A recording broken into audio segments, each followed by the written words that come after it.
Prometheus. Popularize Prometheus. I remembered. Oopie.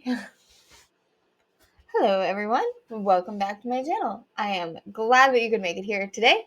I've been grappling with trying to figure out how to bring you something relevant and exciting that is not just another ancient mysteries video. I wanted to dig in and really find something deeper and more meaningful, more relevant to the modern day, and a little bit more exciting. So after some existential crises and a lot of caffeine-fueled brainstorming, I think I've figured it out.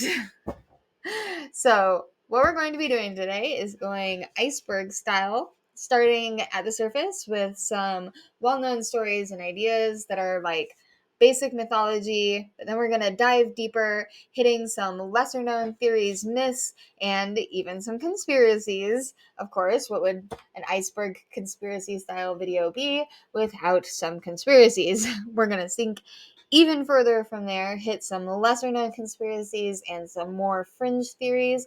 And after that, I'm going to take a look at what do these stories really mean, how have they changed over time, and what do they say about how we have tried to make sense of the universe. I'm here to give you the highlights and connect the dots to something maybe even bigger than what we had ever considered. So, if that's of interest to you, put on your tinfoil cap and let's get going. First up today is the tip of the iceberg, the surface myths and mainstream ideas that are widely known and accepted aspects of ancient Mesopotamia and ancient Sumer. First up is the creation myth, where we have Apsu, Tiamat, and Marduk's victory that create the cosmos. In Mesopotamian mythology, the Enuma Elish narrates the creation of the world from primordial chaos. Apsu, representing fresh water, and Tiamat, representing salt water, personify this chaos, which is actually really cool because then you have those images of where freshwater and saltwater oceans meet and how it's like that perfect boundary. Really cool. Their offspring represented younger deities who disturb Apsu, leading him to plan their destruction. Tiamat, enraged by Apsu's death at the hands of Ah, one of their offspring, creates monstrous beings to avenge him. Marduk, a prominent Babylonian god, confronts and defeats Tiamat, using her body to form the heavens and the earth, thus establishing cosmic order from chaos. Link below for more information on that. And second is the origin of humanity. Humans are made from divine blood to serve the gods. According to Mesopotamian creation myths, particularly the Enuma Elish, humanity was created to serve the gods. After Marduk's victory over Tiamat, he proposes the creation of humans from the blood of the slain god Kingu, who had led Tiamat's forces. This act serves to relieve the lesser gods of their labor, assigning humans the role of servants to the divine. I was looking for the easy way out. And third is Sumerians invented civilization, which is a well-known actual fact. They did riding the wheel and had ziggurats. Sumerians inhabiting southern Mesopotamia are credited with pioneering several fundamental aspects of civilization. They developed cuneiform writing, which is one of the earliest known writing systems, and that facilitated record keeping and literature. The invention of the wheel revolutionized the transport industry and pottery. Additionally, they constructed ziggurats, which were massive terrace structures that served as temples. We think these temples demonstrated advanced architectural skills and religious devotion. I think it's pretty impressive that they're able to build such great buildings, but I also have my own theories on what the ziggurats were. So, and fourth up, we have the Anunnaki as gods. They were worshipped as powerful deities of Sumer, which is also just more of a fact, less of a conspiracy. The Anunnaki were a group of deities in Sumerian mythology, often considered the offspring of Anu, who was the sky god, and Ki, the earth goddess. They held significant roles in the pantheon of gods in ancient Sumer, and they oversaw various aspects of the natural world and human society. They were worshipped as powerful gods, and the Anunnaki believed to influence the fate of humanity and were central to Sumerian religious practices. And of course, Last up, we have the Great Flood and its parallels to the biblical Noah's flood.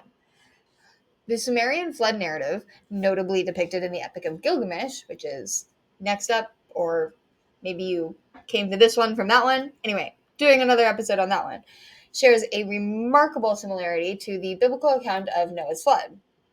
In the epic, the gods decide to inundate the earth to curb humanity's overpopulations and sin. A righteous man is forewarned by the god Ah and instructed to build a massive boat to preserve his family and various species. After the deluge, the boat rests on a mountain and he releases birds to find dry land, thus paralleling the Genesis flood story. And of course, this has been done to death on YouTube. So if you want more details on the parallels with the biblical flood theories, I recommend doing a search for that. There's lots of great stories out there. And on to the next one. And we're on to the shallow depths. Widely discussed conspiracy theories. These are the ones that you've probably heard of, or maybe heard your crazy aunt talk about on a holiday dinner. Yeah, we're going to dive into some of those that are a little bit more widely known, might have heard of. So, first one is that the Anunnaki were aliens, the genetic engineers who created humanity, popularized, of course, in Prometheus. Some theorists propose that the Anunnaki were actually extraterrestrial beings who genetically engineered humans. Aliens. This perspective suggests that ancient texts describe advanced genetic manipulation, positioning that the Anunnaki as alien visitors who influenced human evolution.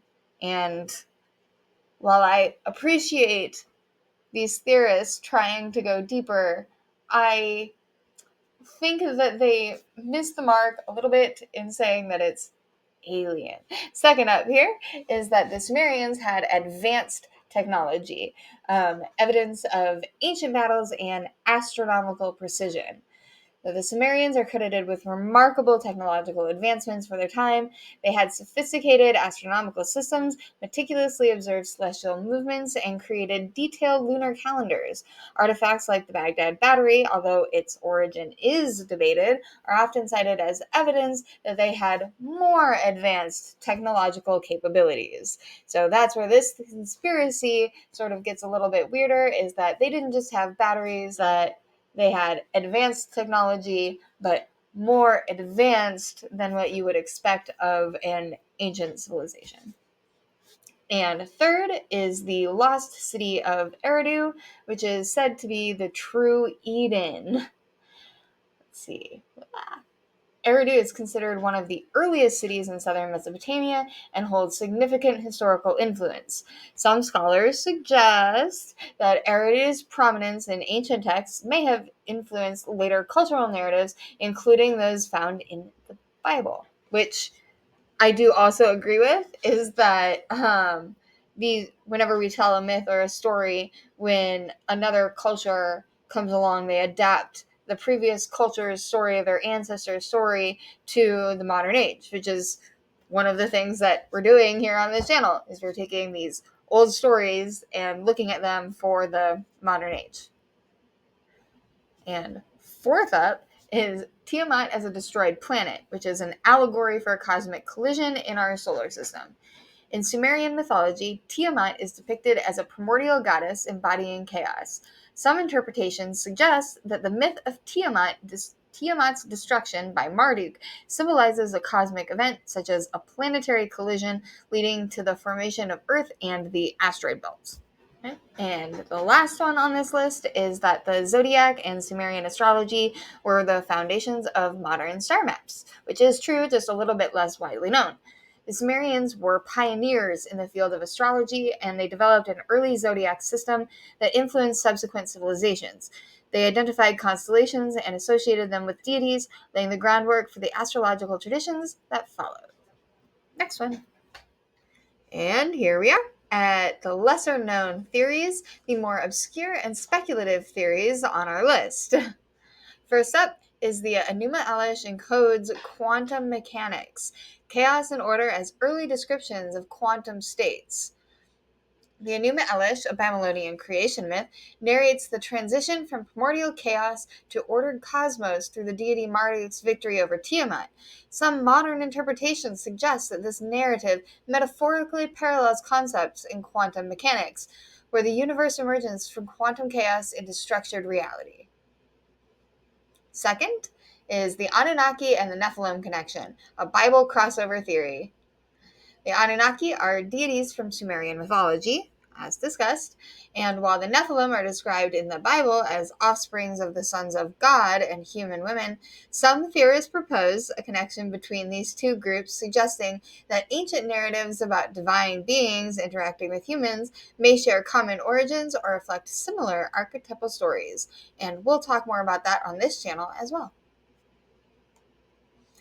Third up is Secret of the Ziggurats, power plants or stargates for the Anunnaki. Ziggurats are big structures built in ancient Mesopotamia, and traditionally they're thought to be temples. Again, as discussed, they're step pyramids. So if you look at them, it looks like the Great Pyramid of Giza, but with steps. Alternative theories propose that these edifices served as power plants, harnessing unknown energy sources, or as stargates, portals facilitating interstellar travel for the Anunnaki. There is no scientific evidence for these claims, but also popularized in TV in Stargate. Fourth, dreams are communications from 4D beings. Ancient rituals are access to our higher consciousness. Some esoteric interpretations suggest that dreams are a medium through which higher dimensional entities, like the Anunnaki, communicate with humans.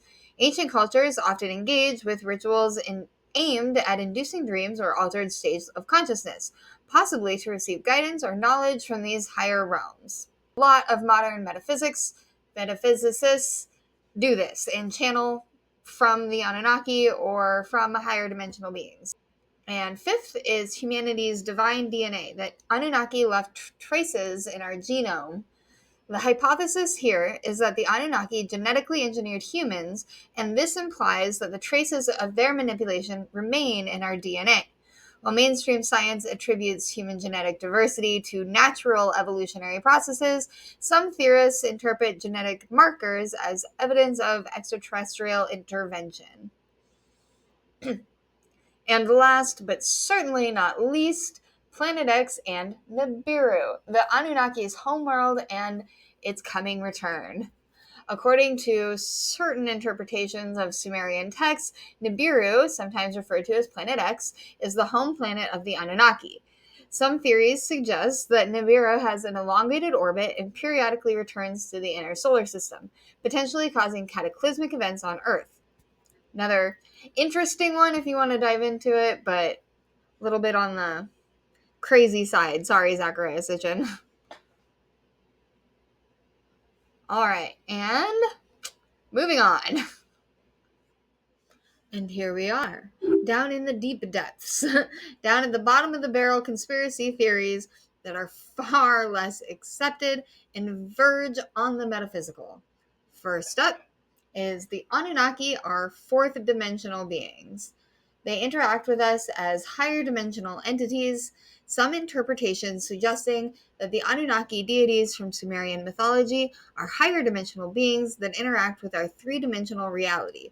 These perspective posits that their actions and influences are manifestations of interactions between different dimensions. Second, Tiamat's destruction is what created the moon. This links Sumerian myths to planetary origins. Alternative theories propose that the myth of Tiamat's destruction by Marduk symbolizes a cosmic event, such as planetary collision, leading to the formation of Earth and its moon. This interpretation aligns with certain ancient astronaut theories, but lacks empirical scientific support. And third is the Enuma Elish is a simulation blueprint, a code for understanding the universe as a simulation. Some theorists propose that the Enuma Elish, the Babylonian creation epic, serves as an allegorical blueprint for understanding the universe as a simulation. This perspective suggests that the text encodes information about the fundamental nature of reality, paralleling modern simulation hypothesis. 4. Anunnaki Wars and the Great Reset. There was a global reset event that was caused by warring gods. Certain interpretations of Sumerian myths describe conflicts among Anunnaki deities, leading to significant changes on Earth. These narratives have been interpreted by some as accounts of ancient resets or cataclysmic events resulting from divine wars, though such interpretations are speculative. 5. Here we are back at Stargate. The hidden Stargate technology in Sumerian art. Depictions of portals are in artifacts. Some researchers claim that Sumerian artifacts and artworks depict advanced technologies such as stargates or portals, suggesting that the Sumerians had knowledge of interdimensional travel. However, mainstream archaeology interprets these artifacts within the context of symbolic or religious expression. Occam's razor. If it's the most simple answer, it's probably the right one. 6. Sumerians knew of the multiverse. Their myths encode existence of parallel dimensions. Some interpretations of Sumerian mythology suggest that their narratives encode knowledge of multiple universes or parallel dimensions. Proponents of this view argue that the descriptions of various realms and deities reflect an understanding of a multiverse, though this is also very speculative. And we are on to the abyss, the forbidden and fringe theories. These are the most speculative, blending metaphysics, esotericism, and deep conspiracy. First one is the Anunnaki are us from the future. Humanity seeded itself through time travel. This speculative theory posits that the Anunnaki, deities from Sumerian mythology, are actually future humans who traveled back in time to influence their own evolutionary development. Proponents suggest that ancient texts describe the Anunnaki's advanced knowledge and technologies are evidence of time-traveling humans guiding their ancestors. I actually think ghosts are time-traveling humans, but this is interesting. Second up, the Tree of Life is a quantum field, hidden in Sumerian symbols. In Sumerian mythology, the Tree of Life symbolizes fertility, growth, and the interconnectedness of all existence. Some modern interpretations suggest that this symbol represents a quantum field, embodying the fundamental energy and connectivity underlying the universe. Some of this I can get behind, some of this is a little out there. I don't know if that is exactly the quantum connection with the Sumerians, but we'll get into that. Third, the Enuma Elish predicts the end of the universe, creation of cycles and destruction that mirror modern cosmological theories. The Enuma Elish, the Babylonian creation epic, details the emergence of the world from primordial chaos and the establishment of order by the god Marduk. Some scholars interpret this narrative as reflecting cyclical patterns of creation and destruction, paralleling certain modern cosmological theories about the universe's eventual fate. Yes, no. Again, we'll get into this one a little bit deeper.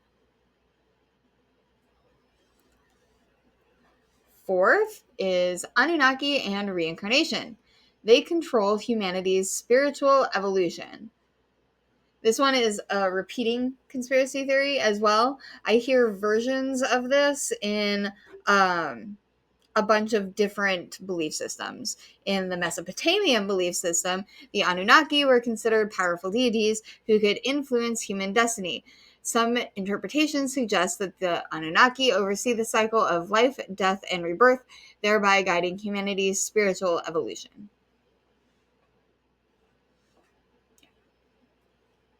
There's some cool moon theories about that one too. And the soul recycler. Okay, and fifth, the Enuma Elish as a Stargate ritual. Reading the myth correctly activates higher realities. Certain esoteric interpretations propose that the Enuma Elish contains hidden knowledge or codes that, when understood and enacted through ritual, can serve as a stargate to higher dimensions or realities. This perspective views the text not just as a creation myth, but as a manual for spiritual ascension.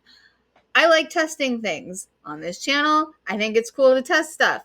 Let me know down below if you want me to test this and see if we can find the right method of reading, and maybe I'll ascend.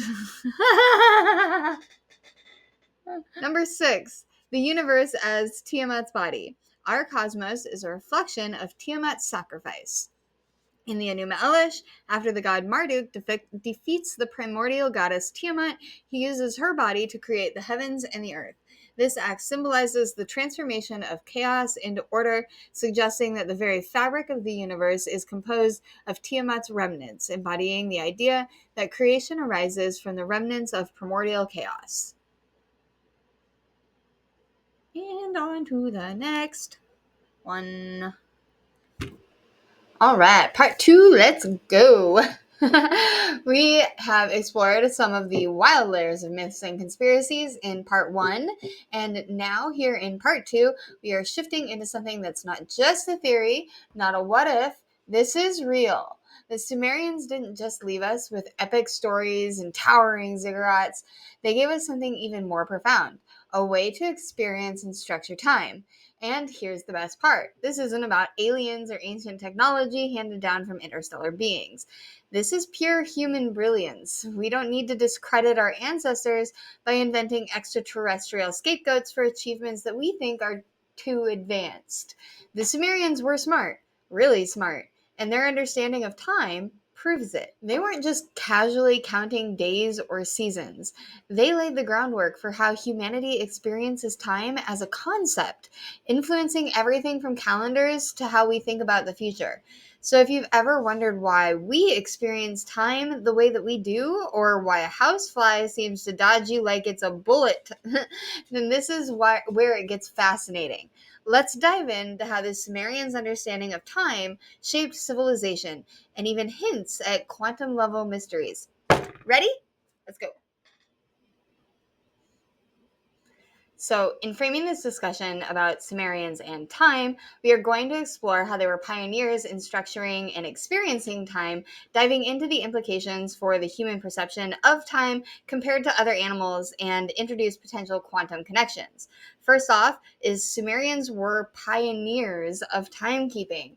They invented the calendar and lunar observations. They were the first civilization to create a structured calendar based on detailed observations of the moon. In addition, they were the first to experience linear time and record it. While other cultures may have observed cycles, the Sumerians' written records suggest that they may have been the first to perceive time as something that progresses in a linear fashion. This is something that's critical for narratives, history, and planning. And so it's one of the first things that we see for why Sumer was so advanced and so critical to the development of civilization and where we are now. So what makes us different? How is time different from us to dogs? Why does a housefly move so fast? Well, first of all, human time perception is experienced as a blend of past, present, and future. It's driven by memory, anticipation, and planning. So we are able to foresee events, understand things conceptually, versus just in the here and now. Animal time perception, however, is predominantly in the present. While they have rudimentary memory and anticipation skills, their sense of time is largely instinctual. So while you may see your dog think, oh man, to get that treat, I gotta be good, it's still on a lower level than the way humans perceive time and understand that, if they continuously do good at, say, work, then the continuous effort is rewarded. And so humans are able to pontificate much, much further in the future and plan for much further ahead events. And Sumerians started this. Sumerians' abstraction of time was a defining evolutionary and cultural leap. By formalizing time into units, they allowed for the synchronization of large groups of people, shared agriculture seasons, religious festivals, and trade schedules. Because of time and their understanding of time, we were able to form society. Okay, and I know I have been teasing quantum connections to this for too long, and before I sound like too much of a crazy person for keep dropping the buzzword quantum everywhere, let me explain a little bit about what I mean here. All right, so in quantum mechanics, time isn't a rigid linear framework, it's more of an emergent property that's linked to the observer's perspective. This idea resonates with the Sumerians' abstraction of time, which wasn't just tracked through natural cycles, but actively divided into human centric units like days, months, and years. By shaping time into something measurable and structured, the Sumerians laid the groundwork for how we experience time today. In traditional physics, time is often treated as continuous, a smooth flow without breaks. However, some theories propose that time is made up of discrete, invisible units, much like quanta in other areas of physics. This mirrors how the Sumerians divide time into discrete, measurable segments like hours and minutes, creating a framework that allowed for planning and synchronization across their society. Advanced theories like loop quantum gravity suggest that spacetime is made of fundamental loops, while some interpretations of quantum entanglement imply that time itself could be an illusion created by deeper relationships within the universe. While the Sumerians couldn't have known about quantum mechanics, their cyclical view of time, based on interlinked lunar and solar patterns, suggests an intuitive grasp of time's nonlinear, interconnected nature. Modern science increasingly points to time as something that we experience sequentially only because of our limits of human perception. The Sumerians' organization of time into cycles, lunar phases, agricultural seasons, celestial movements, reflects this broader understanding of time as a repeating continuum rather than a strict one directional flow. Their ability to record and predict these cycles marked a significant leap in human consciousness, bridging instinct and abstraction. And then, tying it all together, quantum theories of consciousness, such as the Penrose and Hamerhoff model, suggest that the brain processes time in discrete moments of quantum collapse. This idea aligns with the Sumerians' approach to time, where they broke down continuous experience into measurable units like seconds, hours, and days. By organizing the world in this way, they essentially mirrored the quantum process of collapsing possibilities into defined realities. This ability to structure time not only transformed their society, but also highlights why time itself may have been the first gate to unlock the full potential of human cognition. The Sumerians had a big role in shaping our human experience of time. The Sumerians fused mythology with practical observation in a way that was truly groundbreaking. Take Sin, the moon god, for example, a deity revered not just for religious purposes, but as the embodiment of the lunar cycles that they meticulously tracked. This wasn't just about worship, it was about early astronomy in action, where the sacred and the scientific worked hand in hand to structure time. For the Sumerians, tracking celestial bodies wasn't just spiritual, it was essential to their survival, influencing agriculture, trade, and even governance. By formalizing time into measurable units, the Sumerians laid the foundation for how we perceive reality itself. Their innovations didn't just shape the ancient world, they set the stage for disciplines like history, physics, and even quantum theory. Think about it. The ability to divide time into past, present, and future fundamentally changed how humans understood their place in the universe. It allowed us to tell stories, record events, and build on knowledge generation after generation. And here's where it gets even more fascinating. What the Sumerians did with time mirrors something that we see in modern science. Their abstraction of time as something measurable, divisible, and relative feels like humanity's first quantum leap. Today, we understand time as observer dependent, influenced by motion, gravity, and even perception. Much like how they connect time to cycles, they could observe and measure. It's as if their understanding of time bridged this instinctual and the abstract, pulling humanity into an entirely new realm of consciousness.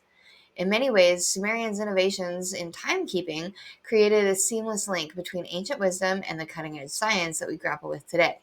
Their brilliance wasn't just in their tools or myths, it was in how they reached a cognitive threshold that allowed humanity to perceive, organize, and ultimately shape time in a way that refined how we live and understand the world.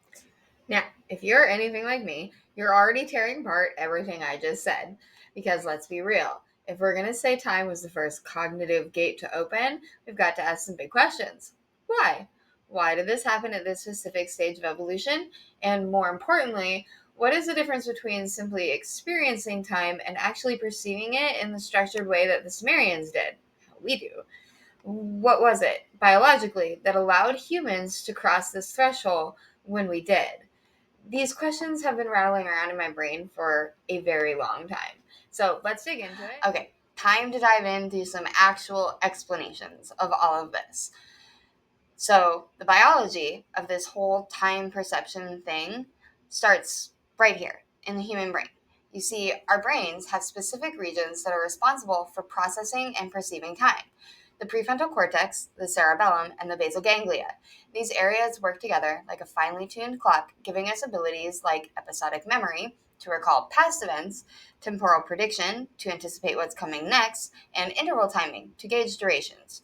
Now, here's the catch. In animals with simpler brain structures, these functions don't operate in the same way. For most animals, time is all about instinct, reacting in the moment to survive. It's not about remembering when to plant seeds or plan a harvest. It's immediate and reflexive, not abstract. Of course, some animals excel in some of these areas, and I'll cover how that fits in a bit. This is where humans stand out. The development of the neocortex, particularly the prefrontal cortex, gave us a massive upgrade in cognitive abilities. It's this part of the brain that lets us think ahead, solve problems, and even create stories. Things like, if I don't plant these seeds now, I won't have food later. Or, I messed up this section last time and I should enunciate these words better. That ability to integrate time into larger narrative, to connect the past, present, and future in meaningful ways is what sets us apart. This neural complexity wasn't just an evolutionary side quest, it was the moment that we unlocked something huge, the ability to perceive time as more than just a survival mechanism. It became a tool, a concept, and ultimately the foundation for everything that we've built as a species.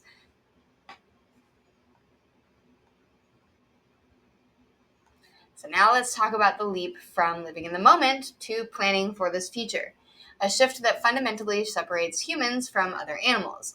Most animals perceive time in a present-based way, where survival depends on reacting to immediate stimuli. It's all about short-term cause and effect loops. Hunt now, eat now, run now. There's no real abstraction, no looking back to plan ahead, just instinct doing its thing. Even squirrels collecting nuts for the winter know to start doing that because of instinct, not because they looked at their calendar and saw that it was September and they should be stashing nuts. Early humans weren't all that different, at least at first. Like any other animal, they were tied to the present moment. But as our brains evolved, something incredible happened. We started developing episodic memory, the ability to relive past experiences and mentally time travel, which allows us to imagine and plan for the future. It's not just a cool trick, it's a survival game changer. Environmental pressures like seasonal cycles, food scarcity forced us to adapt. Those who could remember where food was last year or anticipate migration patterns had a massive advantage. Over time, this temporal awareness became key to our survival. It wasn't just about reacting to the now, it was about planning for the what if. From a quantum perspective, this shift represents a cumulative encoding of time information in the quantum field. Each species builds on this encoded experience over generations, adding to the collective blueprint of time perception in the natural world. With humans, this encoded knowledge reached a critical threshold, unlocking the first cognitive stage of our species, the ability to perceive and manipulate time abstractly. And this was the point where humanity began to truly differentiate itself from all other species. This ability to conceptualize time, to imagine futures, and learn from the past became our foundation for intelligence and innovation as we know it. And with that, we set ourselves on a trajectory unlike anything our world has ever seen. So, Why did we make this leap into abstract time perception when other species didn't? The answer lies in the growing complexity of human society. As our answers began to form larger social groups, social coordination became essential. You couldn't just rely on instinct anymore. You had to plan for group hunts, store food for the future, and build shelters that would last through the seasons. This required a shared understanding of time, where the past, present, and future became a collective framework for survival. The Sumerians exemplify how this reached its peak. Their calendars, seasonal tracking, and structured use of time weren't just clever innovations, they were tools for managing increasingly complex societies. You needed everyone on the same page, or at least the same timeline, to make agriculture, trade, and government work. Language played a huge role here too. While animals might give alarm calls for predators or signal food nearby, these are immediate, present focused communications. Humans, however, began encoding these temporal concepts into language. Words like yesterday, tomorrow, and later gave them the ability to discuss time as an abstract idea. This reinforced the cognitive framework for thinking beyond the now. The real advantage? Abstract time perception allowed humans to delay gratification and plan long term. Whether it was storing food for winter or aligning agricultural cycles with lunar phases, this ability to connect the natural cycle of time to abstract goals gave humans a massive edge. It wasn't just about survival anymore, it was about thriving. This shift wasn't accidental, it was the natural outcome of evolution meeting societal complexity, and it set the stage for everything that followed. So, why did we cross this threshold at exactly this point in our evolution? It comes down to hitting a cognitive tipping point. By the time we reached the Sumerian stage, our brains had already developed the capacity for abstract thought and temporal awareness. Early hunter gatherers likely had a basic sense of time, enough to anticipate migrations or track food sources, but they didn't need to formalize it. Life was more reactive, tied directly to environmental cues. That changed with agriculture. Farming required something completely new: the ability to think in long term cycles. Planting seeds, tending crops, and harvesting weren't, weren't tasks you could approach instinctively. They demanded months, sometimes years, of strategic planning. You couldn't rely on the immediate present anymore. Survival depended on aligning your actions with seasonal rhythms, which meant humans had to move beyond basic time perception to fully structured abstract time. The shift wasn't just about individual survival, it was about managing organized stationary communities.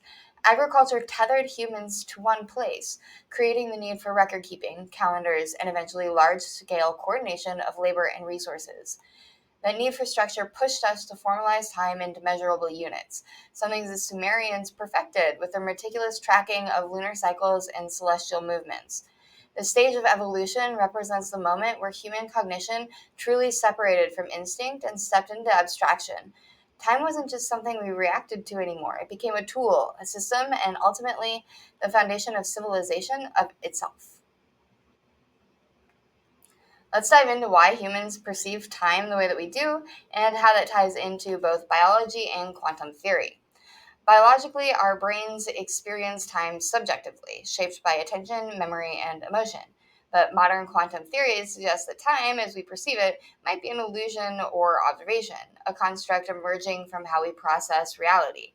This idea intriguingly aligns with how the Sumerians blended cyclical and linear time, which hints at a deeper connection between perception and the nature of time itself. Animals, by comparison, experience time through their survival lens. Creatures with faster neural and metabolic processes like flies perceive the world in slow motion, giving them split second reaction to advantages. Humans with slower processing evolved to view time in broader horizons, enabling us to plan, abstract, and project into the future. This wasn't just a biological adaptation, it's what allowed us to conceptualize and measure time on a scale that supports storytelling, agriculture, and even civilization. The Sumerians' timekeeping innovations, tracking celestial cycles and dividing time into structured units, reflect not just their ingenuity, but the culmination of this unique perspective. Their understanding wasn't practical, it symbolizes a shift from experiencing time instinctively to mastering it intellectually. All right, let's talk about this biological quantum gate and why time is such a unique and essential concept, and why it might just be the first quantum gate that humanity unlocked. Time is fascinating because it's both something we experience and something that we abstract. Unlike sight or sound, time isn't something that we directly observe. It is a construct, something that we infer from changes in motion around us. And that's exactly what makes it so special. Time inherently involves processing relationships and interactions, much like quantum systems. In quantum mechanics, time is treated as an external parameter, not an observable property like position or momentum. But here's the twist: the effects of time, things like change and the evolution of states, are absolutely essential to how we describe reality. Time might not be measured in the same way as other quantum properties, but its presence is vital to understanding how everything interacts and evolves. In biology, time perception is a construct created by the brain. It doesn't exist as a tangible sense, but rather as the synchronization of events, casualty, memory encoding, and more. And that creates the illusion of a sequential flow. This ability to organize the chaos of raw sensory input wasn't just a cool evolutionary trick, it was an adaptive advantage. It allows us to structure our reality in a way that helped us survive and thrive, planning for the future and learning from the past. This interplay between quantum systems and biological constructs is why time is a perfect candidate for the first quantum gate. It's both fundamental and abstract, woven into the fabric of how we process reality itself. The Sumerian era marked a convergence of neural complexity, environmental pressures, and the demands of social coordination. It was a perfect moment for humanity to unlock a deeper understanding of time, and the implications were profound. One fascinating theory that I briefly touched on earlier comes from the Penrose-Hamerhoff model, which suggests that microtubules with neurons might facilitate quantum coherence. This would mean that the brain operates on a quantum level, integrating memories of the past with anticipations of the future into a unified present. In essence, our ability to process time may stem from quantum like interactions happening within the very fabric of our biology, bridging the gap between biological functions and quantum mechanics. As human brains became more complex, time began to organize our experiences of reality. It allows us to recognize cause and effect, weaving actions into outcomes that could be understood and remembered. Memory, once fragmented, became a cohesive timeline, providing continuity and allowing humans to revisit the past in order to anticipate the future. This ability to link events and outcomes made long term planning possible, transforming survival from instinct reaction to deliberate strategy. Time perception also addressed immediate survival needs. By understanding and anticipating cycles, humans could use resources more efficiently, coordinating efforts across groups and adapting to seasonal rhythms. The ability to track celestial patterns or predict migration routes wasn't just practical, it ensured survival in environments where resources were scarce and timing was everything. At this stage of evolution, time perception wasn't just a concept or cognitive breakthrough, it became the foundation of human innovation, allowing us to structure our reality, plan for the future, and thrive in ways that no other species could. This leap in understanding set the stage for everything that followed, from agriculture to civilization itself.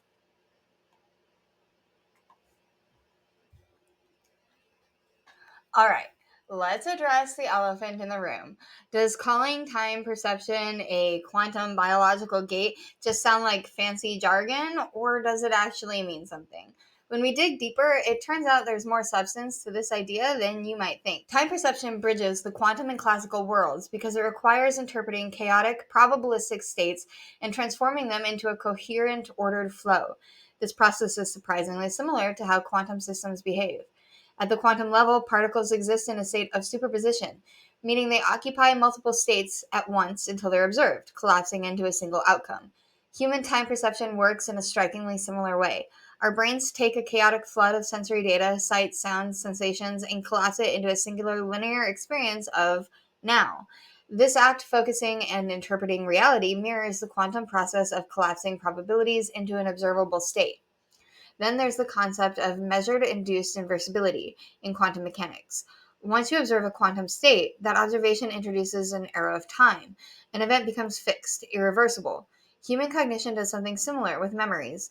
When we encode an event into memory, it becomes a part of the past, unchangeable and irretrievable except as a reference point for planning and learning.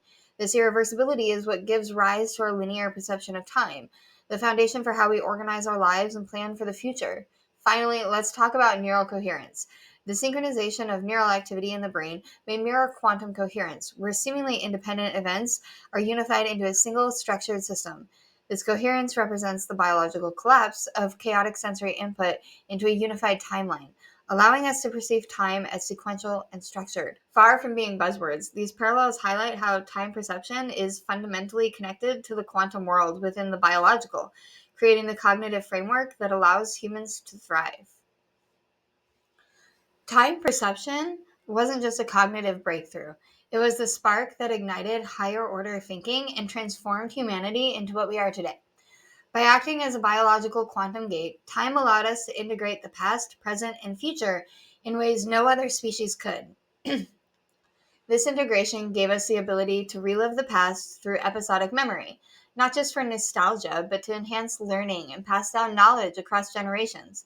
It also gave us the clarity to exist in the present by aligning our sensory inputs into a cohesive experience and, crucially, to anticipate the future, enabling goal setting and even delayed gratification. In short, time perception unlocked the full spectrum of human experience. This leap also set the stage for symbolic thought and abstract reasoning. By detaching from the immediate moment, we could imagine and create beyond what was directly in front of us. This ability birthed narratives and myths, like the Sumerian cyclical time stories, and inspired development of tools for measurement, like calendars and sundials. These aren't just practical tools, they laid the groundwork for abstract disciplines like mathematics and science, where time became a fundamental organizing principle. But perhaps most importantly, time perception was the glue that held societies together. Shared concepts of time allowed for coordination on a scale that had never yet been possible. People could plan for resource allocation in agriculture, synchronize trade routes, and organize collective rituals and festivals that reinforced cultural identity. Over time, this synchronized perception of time became essential for the emergence of legal and political systems, where long term planning and accountability were key. In essence, time perception didn't just allow us to survive, it did allow us to thrive. It gave us the tools to innovate, to connect, and to imagine a world far beyond the present moment. Why did time become the first quantum gate? The cognitive breakthrough that fundamentally changed human evolution. It's simple. Time is universal. Unlike vision, which depends on light or sound, which requires vibration, time is a constant of experience for all living beings. It doesn't matter what you see or hear, time is always there, shaping how you interpret everything around you. But for humans, time isn't just a backdrop, it's the organizing principle for all other perceptions. Without it, sensory input would remain chaotic, fragmented stream. Time perception is what allows us to weave those fragments into a coherent understanding of reality. This framework didn't just appear out of nowhere. It became the prerequisite for humanity's most defining tools like written language. Time was the chicken, the cognitive ability that allowed us to sequence for events, plan for the future, and remember the past. Written language became the egg, amplifying our grasp of time and then formalizing it. With writing, we could record history, laws, and calendars, preserving our understanding of time across generations. Together with time perception and written language, created a shared cultural framework enabling societies to thrive. Here's the catch.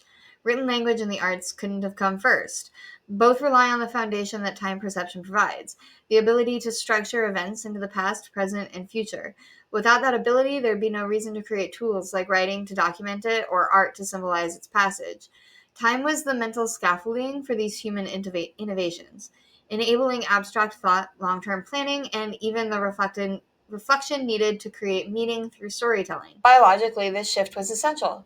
While other perceptual gates like spatial awareness focus on immediate survival, time allows for anticipation and preparation, key components of complex cognition.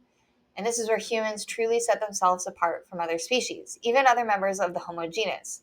While chimpanzees and some animals exhibit episodic memory and short term planning, like using tools or storing some food, their perception of time is tied to immediate survival.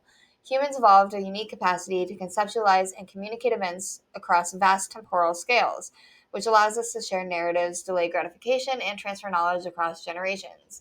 This advanced temporal cognition didn't just help us survive, it allows us to shape the world around us. It was the foundation for agriculture, enabling us to plan seasons ahead. It made complex societies possible, with laws, governance, and cultural traditions built around shared temporal frameworks. It wasn't just a cognitive leap, it was the critical shift that made Homo sapiens the only species so far capable of truly abstracting and mastering time. And with that mastery, we gain the ability to shape not just our environment, but our future. And let's wrap up by talking about the moment that humanity stopped simply existing and began actively shaping our world, a true evolutionary quantum leap. When time became biological quantum gate and unlocked the ability to think beyond the immediate, setting the stage for everything that defines us today. Time perception allowed humans to conceptualize change in ways that no other species had before. Before this shift, survival was purely instinctual, a reactive process tied to whatever was happening in the moment. But with the ability to perceive time, humans moved from reacting to the present to deliberately planning for the future. It wasn't just about finding food when it was available, it was about planting seeds now, knowing they could grow into something useful later. This was survival reimagined. Time perception also expanded our cognitive horizons, enabling us to think abstractly and symbolically. For the first time, humans could tell stories that spanned past, present, and future. This wasn't just for entertainment, it was how knowledge, culture, and meaning began to take shape. The ability to organize ideas across time allowed us to invent tools, create myths, and build the foundation for mathematics and science. Without time as a framework, these achievements wouldn't have been possible. More importantly, time made humanity future oriented. We could anticipate challenges, prepare for them, and even imagine futures that had never existed. This shift transformed survival into thriving. It gave us the foresight to develop agriculture, plan for natural disasters, and build infrastructures of civilization. Time perception is the key that unlocked our potential to not only survive, but to imagine and create something more. This wasn't just another step in our evolution, it's a leap that made everything else possible. By understanding and mastering time, we gain the ability to think, plan, and innovate on a scale that reshaped the world.